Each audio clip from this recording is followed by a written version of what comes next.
हर रात रानी एक प्याले में नशीला शरबत मिलाकर राजा को देती थी। राजा उस शरबत को पीते ही बेहोश हो जाता और फिर रानी जहां चाहती वहां चली जाती। सुबह होने से कुछ पहले वह लौट आती और एक दवा की खुशबू सूंघाकर राजा को होश में ले आती। मेरा एक पुराना मित्र जब यह बात बता रहा था तो मुझे इतना दुख हुआ कि शब्दों में व्यक्त कर पाना कठिन है।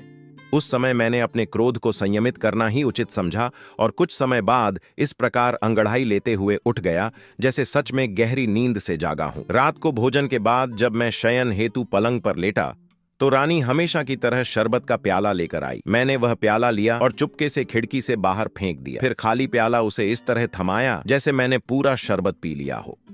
हम दोनों फिर बिस्तर पर लेट गए। रानी यह समझकर कि मैं गहरी नींद में हूं, धीरे से उठी और एक मंत्र पढ़ा। मेरी ओर मुंह करके बोली, ऐसी नींद सो कि फिर कभी जाग न सके। फिर वह चमकदार वस्त्र पहनकर कमरे से निकल गई। मैं भी चुपचाप उठ खड़ा हुआ और उसका पीछा करने लगा। वह कई दरवाजों से गुजरी। वे सभी दरवाजे बंद थे, लेकिन उसके मंत्र बल से सभी के ताले अपने आप खुलते गए। जब वह अंतिम दरवाजे को पार करके बाग में पहुंची तो मैं दरवाजे के पीछे छिप गया। छुपकर उसकी हरकतें देखने लगा।